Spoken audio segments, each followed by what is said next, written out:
My name is Eleanor, I'm 38, and my own sister convinced my husband to file for divorce and steal our family home. Before I tell you how their greed handed me a $3.2 million inheritance, let me know where you're watching from in the comments. It all came to an end in a sterile, beige-walled lawyer's office that smelled faintly of stale coffee and the cloying lemon scent of industrial cleaner. The only sound in the room was the heavy ticking of a cheap wall clock and the scratching of my pen against the thick, important-feeling paper of the divorce settlement. My hand was steady. I refused to give them the satisfaction of seeing it shake. With a final, decisive stroke, I signed my name, Eleanor Vance. A name that, in a few moments, would no longer be legally tied to the man sitting across from me.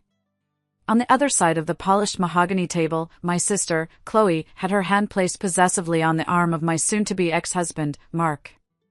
A tiny, triumphant smirk danced on her lips. It was the same secretive smile she'd had since we were children, the one that always appeared right before she got exactly what she wanted, usually at my expense. And Mark couldn't bring himself to look at me. His gaze was fixed on a meaningless spot on the wall just over my shoulder, his jaw clenched so tightly a muscle jumped rhythmically beneath his skin. He was a portrait of cowardly guilt. "Are you absolutely certain about this, Eleanor?" Mark's lawyer, a slick man named Alan whose suit probably cost more than my car, leaned forward. His voice was a smooth, practiced performance of concern. "I must advise you, you're relinquishing all claims to the primary family residence, a property with a market valuation exceeding $500,000. You're exchanging this significant asset for—" He paused for dramatic effect, gesturing vaguely as if the words themselves were distasteful. "The undeveloped plot of rural land from your grandparents' estate. It's remote." Chloe let out a little puff of air, not quite a laugh, but a sound loaded with condescension. "Oh, let her be, Alan," she purred, her voice dripping with false sweetness. "My sister has always been the sentimental one." That word, sentimental, was thrown like a dart, designed to sting. It was their code word for me. Sentimental, when I'd co-signed Chloe's first car loan because her credit was shot. Sentimental, when I'd spent my own savings to pay for her emergency dental work that turned out to be cosmetic veneers. Sentimental, when I put my own career ambitions on the back burner to support Mark's push for a big promotion, staying up until the early hours of the morning helping him prep presentations, a silent partner in his success. Sentimental was their polite way of saying gullible. Reliable. Exploitable. It was their word for a fool. I didn't flinch. I carefully placed the cap back on the pen. The click it made seemed to echo in the tense silence of the room. I lifted my head and met Chloe's victorious gaze directly. For the first time in what felt like a lifetime, the usual knot of anxiety in my stomach was gone. In its place was a strange, chilling calm, a quiet, empty space where all the pain used to be. "That's right," I said, my voice startlingly even and clear. "I want the land. The house is all yours." I pushed my chair back, the legs scraping softly against the floor. I stood up, smoothed the front of my simple black dress, and turned my back on them. I walked out of that office, past the sympathetic pitying look on the receptionist's face, and into the bright, indifferent afternoon sunlight. I didn't look back. I let them sit there and toast their victory with the lukewarm water in the plastic cups on the table. Let them have the house. Let them have each other. They believed they had won, that they had stripped me of everything that mattered. They had absolutely no idea they had just handed me the keys to my own liberation. And in that moment, I thought the worst of it was finally over. I was so wrong. To truly understand how a woman ends up signing away her own home to her husband and sister, you have to understand the soil in which that betrayal grew. My family. I was the responsible one, the old soul, the fixer of problems. Chloe, 5 years my junior, was the firework. She was effervescent, charming, and beautiful, and my parents were utterly mesmerized by her. Her frequent financial troubles were just Chloe being Chloe.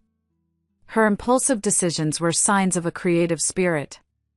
My cautious, deliberate nature, in contrast, was seen as boring. My stability was taken for granted, a utility they all used but never acknowledged. My love for that worthless piece of land was a perfect example of this.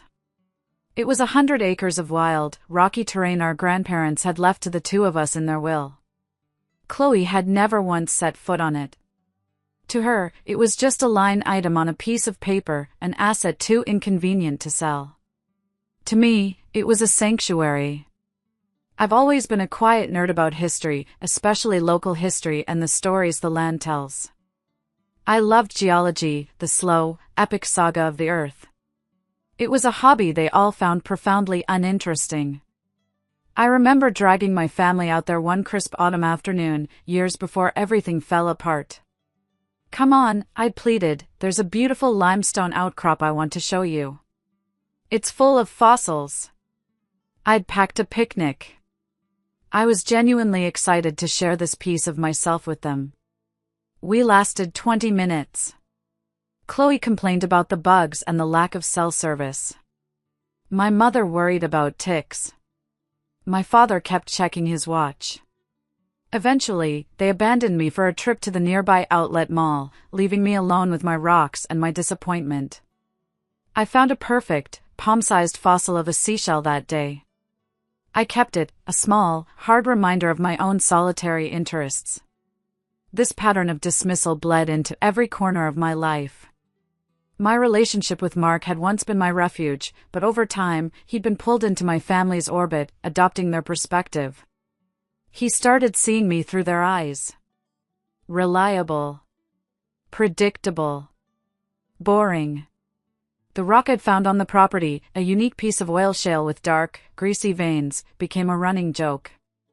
I tried to explain its significance once, my voice filled with a passion I rarely showed. "Look at this," I'd said, holding it up to the light. "It's a piece of the Antrim Shale Formation. They say this whole valley was a prehistoric sea millions of years ago. This rock is like a time capsule." Mark had just patted my head. "That's nice, honey," he'd said, not even looking up from the TV. "Just another piece of junk for your collection, huh?" Chloe, who was over for dinner, as she often was, had smirked into her wineglass. The memory still stings. My passion, my curiosity, reduced to junk. I placed the rock on a bookshelf in my study, another piece of me that was quietly shelved and ignored. It was my best friend, Sarah, who tried to sound the alarm. She was the only one who saw me clearly. We were on a video call one evening, and I was venting about how tired I was. Chloe had been crashing at our place for a week after another dramatic breakup, and I was a wreck from waiting on her hand and foot. Sarah's expression was serious. She leaned closer to her camera.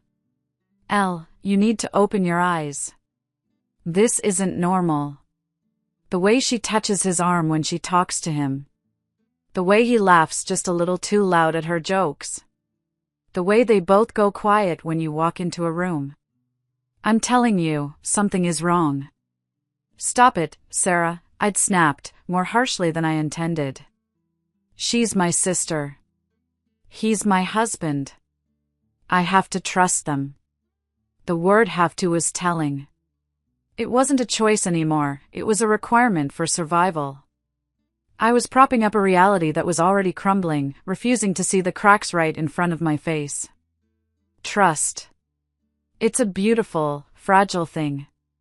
And mine was about to be ground into dust under the heels of the two people I loved most. The tipping point arrived on an unremarkable Tuesday in April. I was scheduled to be in Chicago for a 3-day conference. It was a big deal for my company, and I had been preparing for weeks.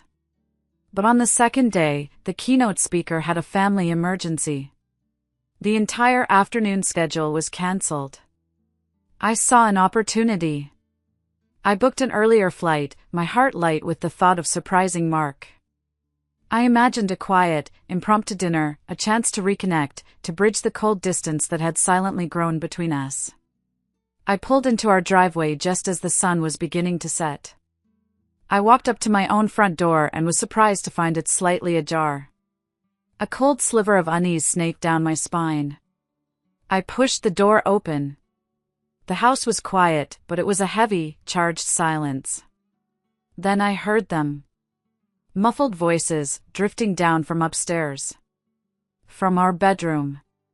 My heart began a frantic, painful drumming against my ribs. I kicked off my shoes and crept up the stairs, each step feeling like I was wading through thick mud. The voices grew clearer as I approached the partially open bedroom door. It was Chloe's voice, low and conspiratorial. And it was Mark's. "She'll never just agree to leave," Mark was saying, his voice a frustrated whine. "Her name is on the deed. The inheritance from her parents was ironclad, the lawyer said so." Then Chloe's voice, smooth and sharp as a shard of glass. "Then you have to make her leave, Mark. You have to be strong for once. File for the divorce. Tell her you're miserable. She's terrified of conflict, you know that. She's a peacemaker. Threaten a long, nasty, public court battle. Mention custody of the dog. She'll crumble. She always does." And then, her voice dropped with greedy satisfaction, "The house will be ours. We can finally stop hiding." There was a pause. I held my breath, praying for him to defend me, to show some sliver of loyalty. "What about the other inheritance?" he asked. "The land?" Chloe laughed. It was a high, cruel, ugly sound that made the hair on my arms stand up. "That worthless patch of dirt in the middle of nowhere? Let her have it. It's a perfect trade. It'll make her feel like she got something out of the deal. It'll make her sign faster. It's perfect." I didn't breathe. I didn't move. It was as if the world had frozen. There was no rage, no scream building in my throat. Just a profound, shocking, and absolute numbness. It was like watching a movie of my own life, and the devastating plot twist had just been revealed.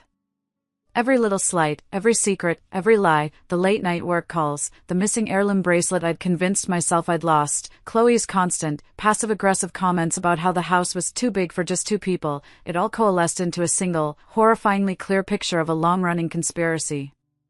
I backed away from the door, my movements wooden and robotic. I walked back down the stairs, my feet silent on the runner. I slipped my shoes back on, walked out the front door, and got back into my rental car. I drove on autopilot, my mind a complete blank, until I found myself parked across the street from Sarah's brightly lit house. I must have looked like I'd seen a ghost when she opened the door. The story tumbled out of me in a torrent of broken words and racking sobs. I collapsed onto her sofa, and she just held me, letting me cry until there were no tears left, just a hollow, aching emptiness. That night, lying on her couch and staring at the unfamiliar shadows on the ceiling, was the absolute lowest point of my life. My entire marriage, my relationship with my sister, it was all a lie. I was a supporting character in their secret love story. But as the first gray light of dawn seeped through the blinds, something inside me began to shift. The pain didn't vanish, but it began to change shape. It morphed from a messy, hot grief into a cold, hard, perfectly clear diamond of resolve. They thought I was weak.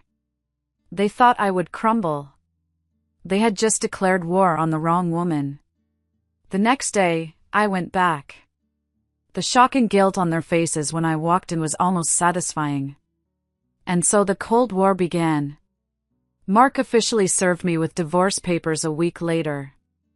As predicted, Chloe moved in full-time under the guise of offering Mark emotional support during this difficult time.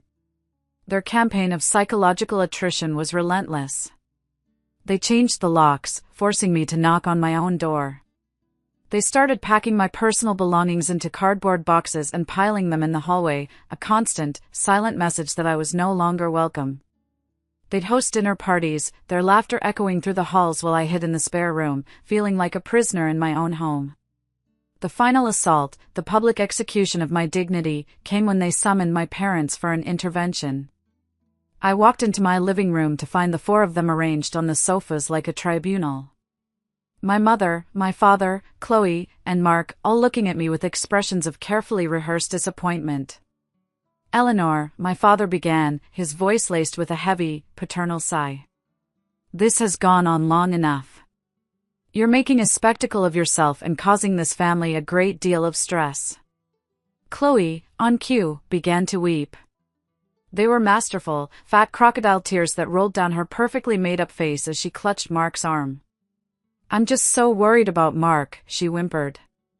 He's been so unhappy for so long, and Eleanor just checked out. She abandoned him emotionally.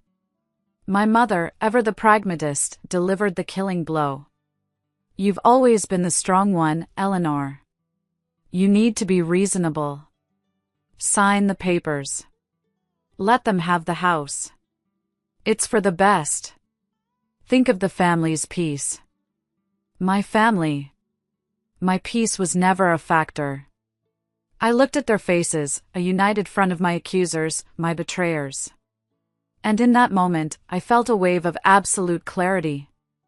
I had no one. And if you have no one, you have nothing left to lose. I stood up. The room fell silent, their script interrupted. You're right, I said. My voice was calm, clear, and cut through the thick, cloying atmosphere of their lies like a razor. You want the house? You can have it. I saw the flicker of triumph pass between Mark and Chloe. I will sign over all of it, I continued, my gaze unwavering. I have one condition. I want the worthless piece of land. The inheritance from Grandma and Grandpa. All of it. No arguments, no division. It's mine. In exchange for this house. A slow, incredulous smile spread across Mark's face. Chloe couldn't suppress a small, victorious laugh. My parents nodded at each other, visibly relieved that the difficult part was over. They thought I was a broken, sentimental fool making a final, stupid decision. They thought they had won. And I let them. I let them believe it with all their greedy hearts. I moved into a small, soulless rental apartment on the far side of town.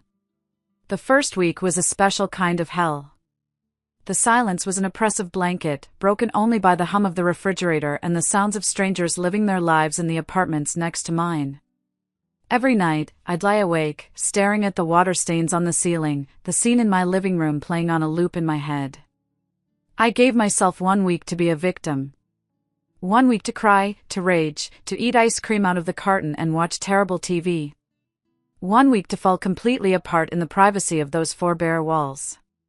Then, on the 8th day, I woke up, took a long, hot shower, and got to work. The grief was still there, a cold, hard knot in my stomach, but now it had a purpose. It was fuel. I thought about the land. I thought about the rocks. I thought about my quiet, dismissed hobby. I turned my tiny apartment into a war room. I spent days at the public library, digging through dusty county archives and geological survey maps. I stayed up late into the night, my laptop screen illuminating my face, falling down rabbit holes of academic papers on mineral rights and shale formations. I learned that my grandparents' land was situated squarely on what was known as the Antrim Shale Formation. In other states, it was a hotbed for natural gas and oil. But in our region, it had always been dismissed as commercially unviable, the deposits were too deep, the rock too dense. But then I found it. A research paper published just 9 months prior by a professor at a state university.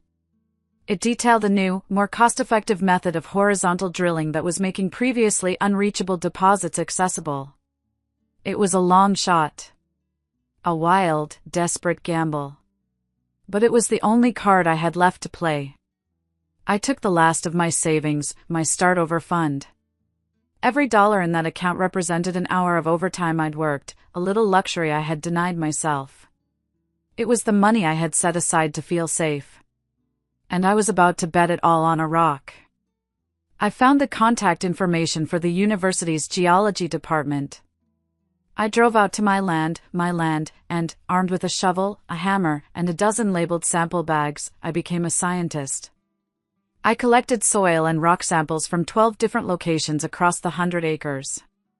I packaged them with the meticulous care of a crime scene investigator and overnight the heavy box to the university lab, along with a check that nearly zeroed out my bank account. Then came the waiting. It was the most excruciating 2 weeks of my life. I tried to go on with my life, applying for jobs, forcing myself to eat. But my life was on pause, hanging on the verdict of a lab 2 hours away. Finally, the email arrived. The subject line was clinical, lab results, Vance property. My hand was trembling so hard I could barely control the mouse. I clicked it open. The PDF was a dizzying collection of charts, graphs, and chemical compositions. I scrolled past it all, my eyes scanning for the summary, for the bottom line. And then I saw it. The submitted samples exhibit unusually high concentrations of kerogen and other organic compounds, consistent with high-grade, mature oil shale. The composition and estimated depth suggest a significant deposit, potentially highly viable for commercial extraction utilizing modern hydraulic fracturing techniques. A professional seismic survey is strongly recommended to ascertain the full scope of the deposit. I had to grip the sides of my desk to keep from falling out of my chair. I read the paragraph again. And a third time. It wasn't a guarantee of riches. It wasn't a check in my hand. But it was proof. It was leverage. It was the beginning. Fueled by a surge of adrenaline I hadn't felt in years, I spent the next week transforming from amateur geologist to savvy entrepreneur. I researched every small and mid-sized energy exploration company operating in the tri-state area. I learned their language. I crafted a single, perfect email. It was professional, concise, and compelling. I attached the lab report and highlighted the key findings. I sent it to 5 carefully selected companies. 4 of them sent polite, automated rejections. But 1 wrote back. The email was from a vice president of acquisitions at a company called Apex Exploration. His name was David Davison. The email had one line: Ms. Vance, we find your preliminary data highly intriguing. When are you available to meet? That meeting was the start of a whirlwind. There were more tests, this time with sophisticated equipment. There were seismic surveys that lit up their computer screens like a Christmas tree. There were teams of lawyers, my own lawyer this time, a sharp, no-nonsense woman named Peterson who fought for every last clause in the contract. And through it all, I maintained my silence. I told no one except Sarah. To my family, I was still poor, struggling Eleanor, working a temp job and barely making rent. I let them live in their blissful ignorance. It was my most powerful weapon. 3 months after I had walked out of that lawyer's office, the final deal was struck. Apex Exploration was leasing the full drilling and mineral rights to my worthless piece of land. The contract I signed, my hand perfectly steady this time, guaranteed me a signing bonus and ongoing royalties that the experts estimated would be worth, at a minimum, $3.2 million. I knew the news would become public. A deal that size always does. I knew the local paper, always hungry for a good human interest story, would pick it up. And I knew exactly where I needed to be when the shrapnel from that explosion started to fly. I wasn't going to be hiding. I was going to be sitting front and center, waiting for the show. I chose the venue with the precision of a military strategist. The Oak Tree Cafe. A cozy, upscale spot in the heart of downtown, known for its brunch menu and its clientele of town gossips. It was, of course, Chloe and Mark's favorite place to hold court on a Saturday. They loved to be seen there. I knew the story about the Apex deal was set to run in that morning's edition of the local paper. So, I invited Sarah for a celebratory lunch. We were sitting at a small table near the front window. I was calmly sipping an iced tea, watching the people stroll by. Inside, I was a coiled spring. I was nervous, but it was the thrilling nervousness of a performer waiting in the wings, not the sickening anxiety of a victim. Sarah was trying to make small talk, but she kept glancing at the door. Then, the bell above the door jingled, not a gentle welcome but a frantic, violent clang. And there she was. Chloe. Her face was a blotchy, furious red. Her hair, usually so perfect, was a mess. She was clutching a crumpled newspaper in her fist like a weapon. Mark trailed behind her, his face ashen, looking like a man being led to his own execution. The low hum of conversation in the cafe died instantly. Every head turned. Everyone knew us. Everyone had heard their version of the story. Now they were about to hear mine. Chloe stormed to our table, her heels clicking angrily on the hardwood floor. She slammed the newspaper down. It landed next to my water glass. The headline was huge, impossible to miss: local woman sits on oil fortune, worthless land yields $1 million deal. You knew, she hissed, her voice a shaking, venomous whisper that carried through the silent room. You knew all along. You lied. You tricked us. That's my inheritance too. That money is family money. You owe me my share. Her voice rose with each word, tipping into a shrill, public spectacle. I took another slow, deliberate sip of my tea. I looked at her, truly looked at her. I saw the ugly, panicked greed twisting her features. The fear that had held me hostage for so long was completely gone. In its place, I felt a profound, chilling sense of pity. I reached into my handbag, which I had placed carefully on the chair beside me. I pulled out a crisp manila folder.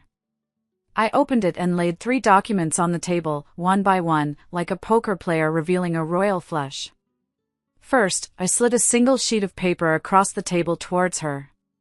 It was a clean copy of the final page of our divorce settlement. This, I said, my voice perfectly level and clear, is a legally binding contract. That's Mark's signature. That's my signature. And that one, right there on the witness line, that's yours, Chloe. Her ranting stopped. Her eyes darted down to the paper. I placed the second document next to it. It was thicker, bound with a staple in the corner, the university's crest printed at the top. It was the geological analysis. I had used a highlighter on the summary paragraph. This, I said, tapping the paper with my index finger, is the research I conducted and paid for myself. It's based on that junk hobby you and Mark always thought was so funny. This isn't luck, Chloe. This is homework. Her mouth opened, then closed. She looked utterly baffled. Finally, I laid the third document on top of the other 2. I didn't even have to push it towards her. I just turned it around so she could see it clearly. It was the cover page of my executed contract with Apex Exploration. The logo was big and bold. And below it, the number that had been typed, circled, and initialed by 3 different lawyers, $3,200,000. And this, I said, my voice dropping just enough to make her lean in, is the current market value of my sentimental decision. The transformation was astounding. The blotchy rage drained from her face, replaced by a ghastly, pale shock. Her eyes darted from the contract to my face and back again, her brain clearly unable to process the information. She looked like a computer that had just crashed. Mark just stood there, swaying slightly, a low, wounded sound escaping his throat. The silence in the cafe was broken by a low whistle from a man at a nearby table. A woman 2 tables over whispered to her friend, "Good for her." The public humiliation, the weapon they had wielded against me so expertly, had just been turned back on them with devastating precision. Chloe finally found her voice. It was no longer a shriek of rage, but a pathetic, desperate whine. You can't do this. I'm your sister." That was the line that broke the spell. I stood up slowly, the full height of my new power settling over me. I looked down at her, at the ruins of the person I once loved. "You stopped being my sister the day you decided my husband and my home were things you were entitled to take," I said, my voice cold and final. "You wanted the house so badly? You got it.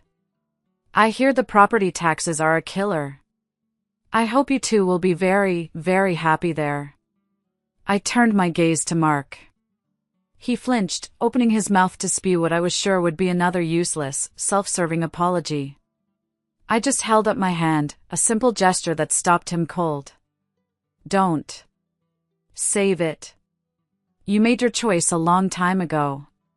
Now you get to live with it. I took a crisp $20 bill from my wallet and placed it on the table to cover our lunch. I took Sarah's arm, and together, we walked towards the door. We didn't rush. We walked with the calm, unhurried pace of people who have all the time in the world. As we left, the last thing I heard was the cafe manager's firm voice saying, "Sir, ma'am, I'm going to have to ask you to leave." The bell on the door jingled softly behind us, the sweetest sound I had ever heard. It was the sound of a chapter of my life closing for good. The aftermath was a lesson in karma. I didn't have to lift a finger. Their world unraveled all on its own.